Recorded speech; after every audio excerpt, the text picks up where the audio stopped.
Ethan Barnes knocked on the pale blue door for the 400th time, a paper bag of prescriptions in one hand, a warm loaf of bread in the other. 6:15. Same as always, he heard footsteps he didn't recognize, quick and precise, nothing like Nancy's shuffle. The door opened. Claire Bennett stood in the frame in a charcoal suit, phone still pressed to her ear, the words dying in her throat. The woman who had signed his termination letter 10 months ago stared at the man she never expected to see again, not in a boardroom, but on her own grandmother's porch. Neither of them moved. Before you keep going, guess who opens that door tomorrow morning? Some answers you won't see coming. 6 weeks earlier, Fairport, Ohio, still smelled like late summer. Ethan Barnes managed the maintenance office at Briarwood Apartments, a squat brick building 3 streets over from Maple. He fixed leaking faucets, patched drywall, replaced the flickering bulb in stairwell C twice a month because the wiring was older than he was. It was not the life anyone would have guessed for him, not from the way he carried himself, not from the way he spoke, careful, precise, like a man used to being listened to. Nobody at Briarwood asked. He never offered. His daughter Grace was 9, missing her 2 front teeth's replacements, always sketching something in the margins of her homework. Every morning he walked her the 6 blocks to Fairport Elementary, and every morning, on the way back, he stopped at the house with the pale blue door. It had started with a soccer ball. Grace had kicked it too hard in the side yard, and it had rolled straight into Nancy Bennett's rosebed, flattening 3 stems. Nancy had come out onto her porch, 76 years old and steady on her feet, and instead of scolding the girl, she'd laughed until she had to sit down. Ethan had come to apologize and ended up staying for coffee. That was 6 months ago. He hadn't missed a morning since. Nancy lived alone. Her husband had been gone 11 years. Her son and his wife had moved to Arizona for the winters and never quite moved back. She managed fine, she always said, waving off help before asking for it in some sideways fashion, a jar lid she couldn't twist, a porch light that needed changing, a prescription she'd rather not drive for anymore. Ethan never made her ask twice. "You spoil me," she told him one morning, watching him replace the batteries in her smoke detector. "You feed my kid banana bread every week," Ethan said. "I think we're square." The town itself made the arrangement easy. Fairport was small enough that everybody's routines eventually crossed the same grocery store, the same 2-lane roads, the same diner on Route 9 where half the town seemed to eat breakfast on Saturdays. Ethan had grown up 30 miles east of here and had chosen Fairport on purpose, after everything, because nobody in it knew what he used to be. Grace liked Nancy's kitchen best of all the kitchens she knew, better even than her own, because it always smelled like something baking, and because Nancy let her lick the bowl without asking if she'd washed her hands first. On Saturdays, the 3 of them sat at the chipped formica table, and Nancy told stories about a life Ethan only half listened to, a company her family had built, a granddaughter who ran it now, too busy, too far, too much like her father had been. "She calls every Sunday," Nancy said once, stirring sugar into her tea. 10 minutes, tops. "Girl works harder than anybody I ever knew, and for what? I keep telling her, come see the house, I'm not getting younger." Ethan nodded along the way. "You nod at a story that isn't really about you." He knew nothing about corporate ladders anymore, wanted to know less. Whatever office his own past belonged to, he'd shut the door on it the day security walked him out of a building with his name still on the parking spot. He never brought it up. Not to Nancy, not to Grace, not to anyone in Fairport. As far as this town was concerned, Ethan Barnes had always fixed leaky faucets for a living, and that was fine by him. Some nights, after Grace was asleep, Ethan sorted through the boxes still stacked in the hall closet, remnants of the move from the old house that he hadn't gotten around to unpacking in over a year. Tape, spare fuses, a drawer's worth of things that belonged to no particular category. He was digging for packing tape one night when his hand caught the edge of something stiff and plastic, wedged beneath a folder of old insurance papers. He pulled it out without thinking, a laminated badge. His own face looked back at him. Younger, clean-shaven, a company logo stamped in the corner. Bennett Aerotech. Underneath, in small block letters, Senior Structural Safety Engineer. He sat very still on the floor of the hallway, the badge warm from his own grip. It came back the way these things always did, not gradually, but all at once. 11 years at Bennett Aerotech, the last 3 of them running structural safety review on the composite wing spar line. The night he'd found the fatigue stress numbers that didn't add up, numbers that meant a batch of load-bearing components had been cleared for shipment without meeting spec. The report he'd filed, the meeting where his supervisor's face had gone very still and very careful. The weeks after, when internal documents he had never touched turned up flagged under his login, the termination letter with a signature at the bottom that had meant nothing to him then, just a name, Claire Bennett, printed neat above a title. He remembered standing in the parking lot with a cardboard box of desk photos, watching people he'd worked with for a decade suddenly find their phones very interesting. He remembered telling himself he would fight it, and then remembered the retainer for an employment lawyer, and Grace's tuition, and the mortgage, and how fighting a company with lawyers on staff was a luxury built for people who still had savings. He remembered, too, the specific silence of that last week, the way conversations stopped when he walked into a break room, the way a woman he'd mentored for 2 years suddenly couldn't meet his eyes in the hallway. Nobody had asked him for his side of it. Nobody, apparently, had needed to. A signature on a termination letter had done all the talking that was required, and everyone downstream of that signature had simply believed what they were told to believe. He'd taken the maintenance job at Briarwood 8 months later, after the unemployment checks ran dry, and the interviews for engineering roles kept circling back to the same question times: can you explain the gap? And the reason for departure times, a question with no good answer that didn't sound like an excuse. Fixing faucets paid less than a third of what he used to make. It also came with no questions attached, and some days that felt like the better trade. He hadn't told anyone in Fairport any of it. What was there to tell? He'd been a promising man with a good title, and then he'd been nothing.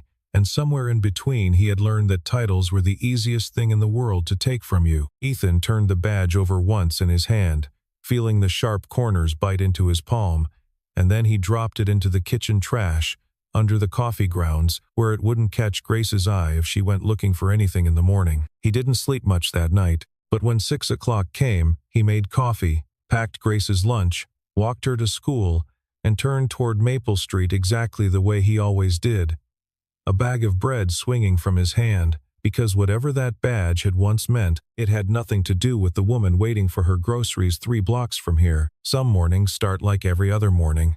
This one wouldn't stay that way. Claire Bennett had not planned on being in Fairport that morning. A board meeting had collapsed at the last minute. Gary Holt, her COO, citing a scheduling conflict that felt thinner than he probably intended, and rather than sit in her office rereading the same quarterly deck, she'd gotten in the car and driven the 40 minutes to her grandmother's house, the way she kept promising herself she'd do more often, and never quite managed. She hadn't called ahead. Nancy never minded surprises. She let herself in with her spare key, calling out as she crossed the hall, and was halfway to the kitchen when the knock came at the front door, soft, familiar, timed to the second like it always was, though Claire had no way of knowing that. She turned back and opened it without thinking, phone still pressed to her ear, mid-sentence to Donna about a contract clause that suddenly stopped mattering. The man on the porch went rigid. She went rigid a half-second after him. Ethan Barnes. Bread in one hand, a small paper bag of medication in the other, standing on her grandmother's welcome mat like he belonged there because, as it turned out, he did. "Claire?" Nancy's voice came from the kitchen, delighted. "Is that Ethan? Oh, you two are finally meeting properly." Neither of them answered right away. Ethan's eyes found Claire's and held them, a silent question passing between them faster than either could have explained it. How much does she know? How much do I say? Not here. Not like this. Nancy appeared in the hallway, wiping flour from her hands onto her apron, beaming at both of them like she'd engineered the moment herself. "Ethan, this is my granddaughter, Claire, the one I'm always talking your ear off about. Claire, this is the young man who's been keeping me company every morning for months. I don't know what I'd do without him." Claire started and stopped. "We've run into each other," Ethan said, even unhurried, the same voice he used to talk Grace down from a tantrum. "Small town. Paths cross." Claire's eyes flicked to him again, something unreadable moving behind them, and then she found her footing. Right. A few times, actually. The lie came out smoother than she expected, though her pulse hadn't slowed at all. Nancy looked between them, satisfied, entirely unaware that she was standing at the center of something neither of them had words for yet. Well, good. I've been wanting you two to meet properly for ages." She turned back toward the kitchen. "Ethan, you're staying for dinner, both of you. I made too much chicken and I refuse to eat it alone for the third night this week." It wasn't a question. It never was, with Nancy. She was already moving back toward the stove, entirely certain the matter was settled, humming something under her breath that neither of them recognized. Claire watched her grandmother go, then glanced at Ethan, who gave the smallest shrug, the kind that said times you know how this goes better than I do. It struck her, standing there in the front hall with her heels still on and her phone finally silent in her pocket, how easily this house made decisions for people. Nobody in this kitchen had ever asked her permission for anything, and somehow that had never once bothered her the way it should have. Claire opened her mouth to decline. She had 4 hours of work waiting for her back at the office, a call with the safety compliance team, a dozen reasons to leave, and found none of them came out. "Sure," she said instead, watching Ethan set the bread down on the counter like he'd done it 100 times, because he had. "I'd like that." Ethan didn't look at her again until Nancy had turned her back, and when he did, it wasn't anger in his face. It was something more careful than that, a man recalculating, in real time, exactly how much ground he was standing on. Dinner ran 2 hours longer than Claire had planned for, and every minute of it felt like walking across ice she couldn't be sure would hold. Nancy did most of the talking, the way she always did, stories about Ethan fixing the porch step, about Grace's drawings taped to the refrigerator, about a church bake sale where Ethan's banana bread had outsold 3 other tables combined. Claire laughed in the right places and asked the right questions, and felt, the entire time, like she was performing a version of herself built specifically for this kitchen. "So what is it you do, exactly?" Grace asked at one point, legs swinging under her chair, entirely without malice. "Grandma Nancy says you work at an office." "I do," Claire said, and felt Ethan's eyes on her without looking up.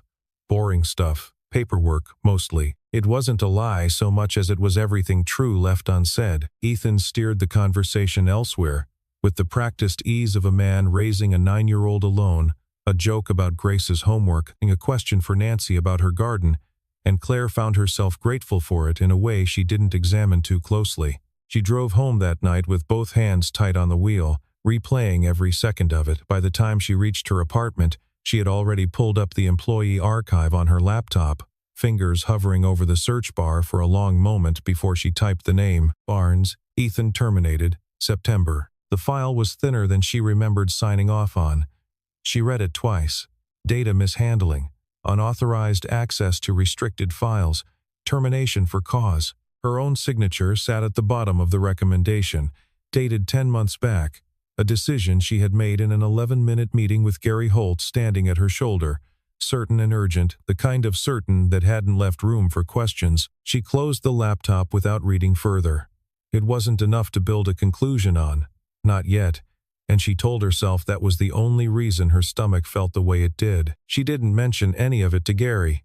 Something about the file, thin as it was, made her want to look a while longer before she let anyone else see her looking. 3 streets from Nancy's house, Ethan was fielding a different kind of pressure. Roger Denning, who owned the Briarwood building, had heard from someone at the diner that Ethan Barnes had been seen having dinner with the Bennett family. The Bennett family, as in Bennett Aerotech, as in the company whose name was on half the buildings downtown. "Anything I should know about?" Denning asked the next morning, arms crossed in the doorway of the maintenance office, not quite accusing, not quite not. "No," Ethan said, "just neighbors." Denning let it go, but Ethan noticed, for the rest of the week, that his boss watched him a little longer than usual whenever he passed. It was a small thing, barely worth mentioning. And yet Ethan found himself replaying it anyway. The old instinct kicking in, the one that had learned, the hard way, exactly how fast a good reputation could turn on a rumor nobody bothered to check. At home that night, he sat at the kitchen table long after Grace had gone to bed, turning a cold cup of coffee in slow circles, thinking about a dinner table 3 streets over and a woman he still didn't know how to feel about.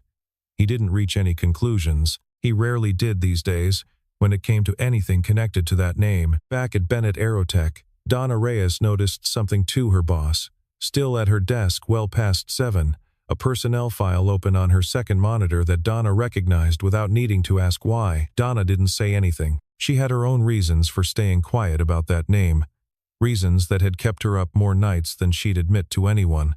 And for now, watching Claire read, she decided the timing still wasn't right to change that. Claire started finding reasons to drive to Fairport. She told herself it was overdue. Nancy deserved more than 10-minute Sunday calls, and that much was true. But she couldn't pretend, not fully, that some part of the drive wasn't shaped around the hour Ethan usually came by, the low light of early evening when he'd stop in after his shift, to check the porch railing or bring over a covered dish Grace had helped make. She watched him more than she meant to. The way he crouched to Grace's eye level instead of talking down at her, the way he rehung Nancy's storm door without being asked, checking the hinges twice before he called it finished. None of it matched the 2 words sitting in his personnel file times for cause times, and the mismatch sat uneasily in her chest every time she saw him. She started noticing smaller things too, the way he never let Nancy carry anything heavier than a teacup, the way he'd quietly fixed the wobble in the porch step without being asked twice, and the patience in his voice when Grace got stuck on long division and he walked her through it 3 different ways until one of them clicked. None of it read like a man who'd been careless with confidential data. It read like a man who paid attention to things other people missed, which was, she realized with a slow discomfort, exactly the kind of person you'd want reviewing structural safety reports. One evening, clearing plates together while Nancy dozed in her recliner and Grace colored at the table, Claire found herself standing close enough to Ethan that she had to lower her voice to keep the question private. "Do you hate me?" she asked, not looking at him, hands still in the dishwater. He didn't pretend not to understand. "I don't have room left for that," he said, not with a 9-year-old to raise. It wasn't forgiveness. It landed harder than an accusation would have. "That's not an answer," Claire said. "It's the only one I've got right now." He dried a plate, set it down, met her eyes for the first time all evening. "You want a different one. You're going to have to earn it." She thought about that sentence the whole drive home, turning it over the way she turned over structural reports, looking for the load-bearing piece, the one line that would tell her whether the whole thing could still hold weight, or whether it had already failed somewhere she couldn't see yet. By the time she reached the office parking lot, she had made a decision. She found Donna at her desk the next morning before either of them had taken their coats off. "I need everything on the Barnes termination," Claire said. "Every email, every draft of that report, anything that touched Gary Holt's inbox in the 2 weeks before it happened. Don't route it through legal. Just bring it to me." Donna's hand went still on her keyboard for half a second too long. "Everything," Claire repeated, and something in her voice made clear this wasn't a request she intended to have questioned. "Understood," Donna said, and turned back to her screen, though it took her a long moment before she could make herself start typing. Donna Reyes had told herself for 10 months that silence was the responsible choice. She had 2 kids at home and a mortgage that didn't care about her conscience, and Gary Holt had made it very clear, in the careful, deniable way powerful men make things clear, that certain emails were better left unmentioned. She'd kept a copy anyway. She told herself it was for her own protection, in case anyone ever asked the right questions. Nobody ever had. Until now. She found Claire in her office after 6, the building mostly emptied out, and set a folder on the desk without a word. "What is this?" "Everything you asked for," Donna said. "And one thing you didn't." Claire opened the folder. On top sat a printed email chain, dated 14 months back, 4 months before Ethan's termination. Gary Holt to 2 junior engineers. Subject line stripped of anything incriminating. Body text anything but. Instructions to trim material tolerance margins on the Wingspar composite batch by 11% to hit quarterly cost targets, and a note, near the bottom, flagging that the safety review office Ethan's office would need to be, in Gary's words, managed. 2 pages later, a second thread.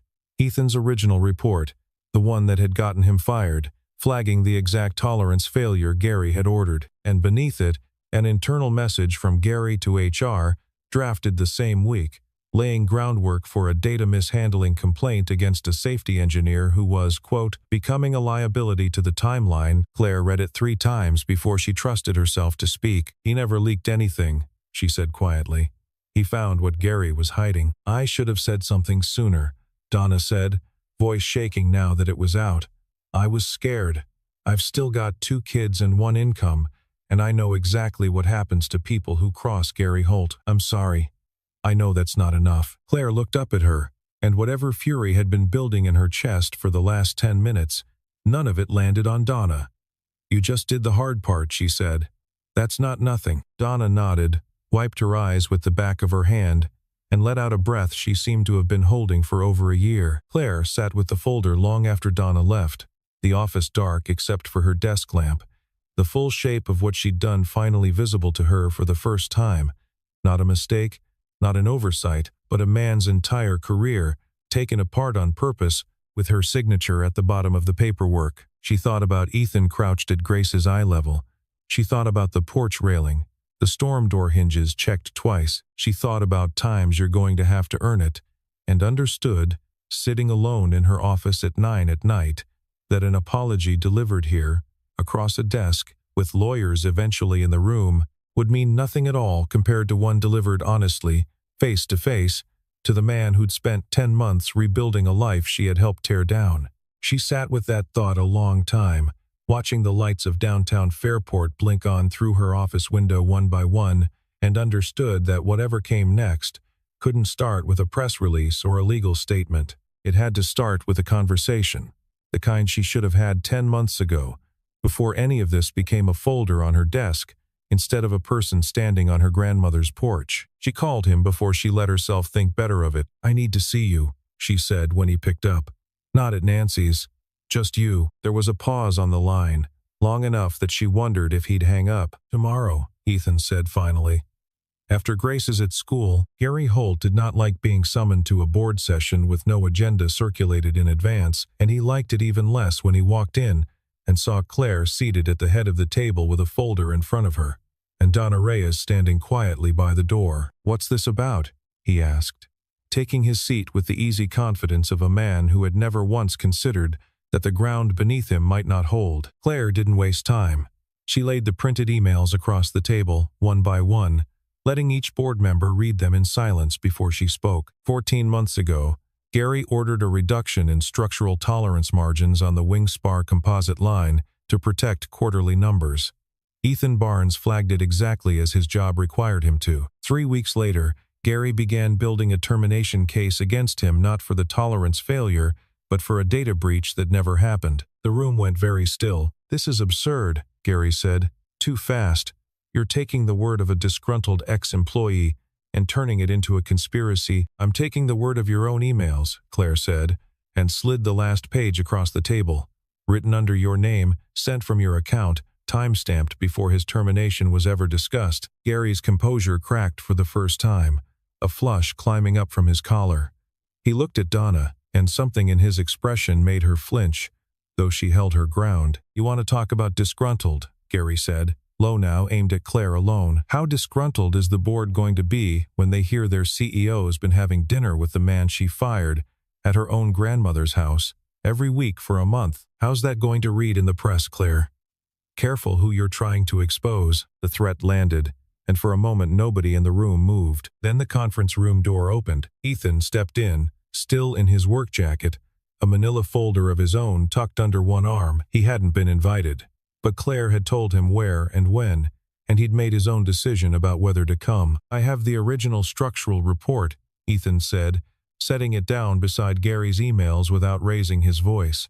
"Filed the same week as the tolerance change. Every data point in it matches what your own engineers reported before someone told them to stop asking questions." Gary's mouth opened, and nothing came out. "You built a case against the one man who did his job," Claire said, standing now, addressing the room rather than Gary alone.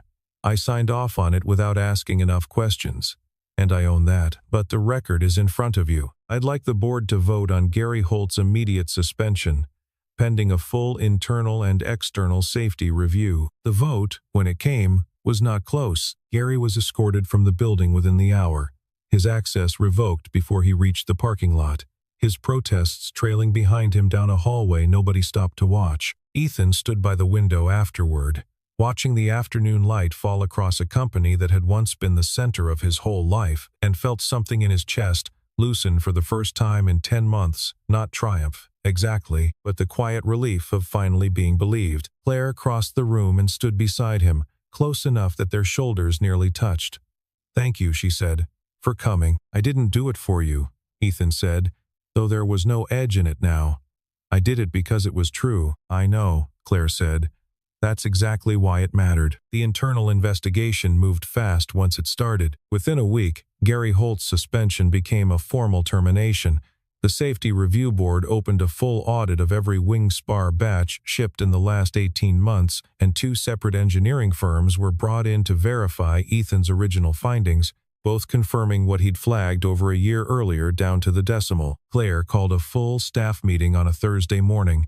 The auditorium at Bennett Aerotech filled past capacity for the first time anyone could remember. She didn't read from notes. 10 months ago, this company fired a man for telling the truth, she said, her voice steady though her hands weren't. Ethan Barnes found a safety failure that could have put lives at risk, reported it exactly as he was trained to, and was punished for it by someone protecting his own numbers instead of our people. I signed that termination. I own that mistake. Publicly, in front of all of you. She looked out at the room, then found Ethan standing near the back, arms crossed.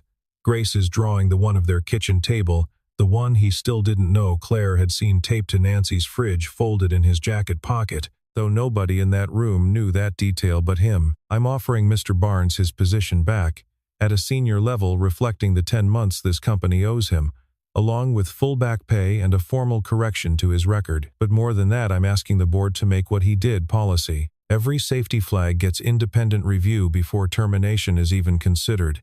We don't bury the people who tell us the truth. Not again. The applause that followed was not performative. It came from people who had worked alongside Ethan for a decade and never understood why he'd disappeared, from engineers who'd quietly wondered if raising a safety flag of their own would cost them the same way it had cost him. For the first time in 10 months, the answer to that question had changed in front of all of them. Someone near the front started clapping before Claire had even finished speaking, and by the time she stepped back from the podium, most of the room was on its feet. Ethan hadn't expected that part. He stood very still through it, jaw tight, and didn't trust himself to say anything until the sound had died down. Afterward, in the quiet of the emptying hallway, Ethan found Claire near the elevators. "I'm not saying yes today," he said. "I need time. 10 months doesn't undo itself because of one good meeting." "I know," Claire said. "Take whatever time you need." He nodded, and for a moment neither of them moved toward the door. Somewhere behind them, the parking lot lights were flickering on one by one as the afternoon slid toward evening, and neither of them seemed in any hurry to be the first to walk toward their car. That evening, they drove to Maple Street separately and arrived within minutes of each other, standing on the porch under the same light where this had all started, neither one performing anything anymore. "I think it's time we told her the truth," Claire said quietly, hand resting on the doorframe. "All of it." Ethan looked at the pale blue door, then at her. "Yeah," he said. "I think you're right." He knocked once, out of habit, though the door was already open. Nancy listened to the whole story without interrupting, which for Nancy was its own kind of miracle. She heard about the report, the termination, the 10 months of silence, the dinner that had started as an accident and turned into a performance neither of them had planned on giving. She heard about the folder Donna had brought, the board meeting, the vote. When they finished, she sat back in her recliner and was quiet long enough that Claire started to worry. Then Nancy laughed a real laugh, surprised out of her, one hand pressed to her chest. "So this whole time," she said, "you two have been sitting at my table lying to an old woman's face about how you met?" "Not lying exactly," Claire started. "Lying," Nancy said, delighted rather than offended. "Bless you both. I've been telling everyone at church what a lovely coincidence it was, my granddaughter and the nice young man from down the street." She shook her head, still smiling. "Well, I suppose it still is a lovely coincidence. Just a different kind than I thought." In the weeks that followed, the evenings at Nancy's house stopped needing a script. Claire showed up without warning texts, without excuses, simply because she wanted to. Ethan stopped watching his words so carefully around her. What was left, once the pretending fell away, was something neither of them had expected to find on a stranger's porch in Fairport, Ohio. Two people who'd both been knocked down by the same mistake, slowly learning to trust the ground again. Some evenings they didn't talk about the company at all. Claire helped Grace with a science project on bridge trusses, laughing when she realized halfway through that she was explaining load distribution to a 9-year-old the same way she used to explain it to junior engineers. Ethan taught Nancy how to video call her son in Arizona without hanging up on him by accident. A small triumph, Nancy announced to the whole table, like she'd cracked a code. Nobody was performing anything for anybody. It was, Claire thought more than once, the most ordinary kind of happiness she'd had in years, and she hadn't realized how much she'd been missing it until it was sitting across the table from her. Grace, who had never needed the whole story to know a good thing when she saw one, drew a new picture one evening at the kitchen table and taped it to Nancy's refrigerator without asking anyone's permission. 4 figures around a table: Ethan, Grace, Nancy, and, new to the drawing, Claire. Her stick figure hand linked with Ethan's. Nancy noticed it first and said nothing, just smiled into her tea. Claire noticed it second, and her throat went tight in a way she hadn't expected over a crayon drawing. It was Ethan who noticed last, drying his hands on a dish towel, and when he saw it, he didn't say anything either. He crossed the kitchen, reached for Claire's hand where it rested on the counter, and simply held it. No declaration, no explanation, nothing that needed saying out loud after everything they'd already survived to get here. Claire looked down at their hands together, then up at him, and something settled in her chest that had been unsettled for 10 months and longer. "Okay?" Ethan asked quietly. "Okay," Claire said. Ethan started back at Bennett Aerotech on a Monday in late October, 3 weeks after the board vote, in a newly created role, Director of Structural Safety, reporting directly to the CEO. He negotiated one condition into the offer that Claire hadn't expected and immediately agreed to. Every safety concern flagged by any engineer, at any level, would be reviewed by an independent panel before it ever reached a termination discussion. Gary Holt's name became a case study in the new employee handbook, an example of exactly what the company would no longer tolerate. On his first morning, Ethan still stopped at the pale blue door on Maple Street, the way he had every morning for months, bread in one hand, a small bag from the pharmacy in the other. This time, when he knocked, Claire opened the door. She was already dressed for the office, hair pulled back, a second travel mug of coffee waiting on the counter behind her, made exactly the way she'd learned he took it. "Morning," she said, stepping aside to let him in. "Morning," he said, and neither of them needed to perform anything for the woman waiting at the kitchen table anymore. They ate breakfast together that day, the way they had a dozen times before, Nancy presiding over the table with her usual commentary, Grace narrating a dream she'd had about a talking dog, sunlight coming in slow and gold through the kitchen window. But something had shifted, quiet and permanent, in the space between Ethan's chair and Claire's.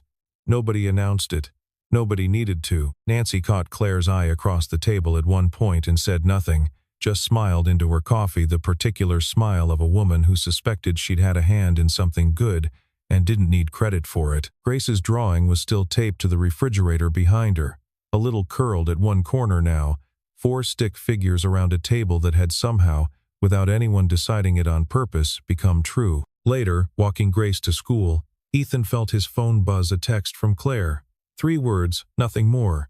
"See you tonight." He smiled at his phone the way a man does when he isn't trying to hide it anymore, and Grace, walking beside him with her backpack bouncing, glanced up and grinned like she already understood something he was only just letting himself believe. "You're doing the smile again," she said. "What smile?" "The one you didn't used to do." She said it simply, the way kids say the truest things, without any weight attached to them at all, and kept walking like she hadn't just seen straight through him. Ethan didn't answer. He didn't need to. He put the phone back in his pocket and matched his stride to hers, and for the first time in almost a year, the walk to school felt like exactly what it was: an ordinary morning, in an ordinary town, with nothing left to hide from anyone. They had not gone looking for any of this, not the wing spar reports, not the board vote, not the quiet mornings that turned into something neither of them had a name for yet. They had only ever been looking out for a lonely old woman on Maple Street, showing up for her, one ordinary morning at a time. Neither of them had been looking for this. They had only been looking out for someone else,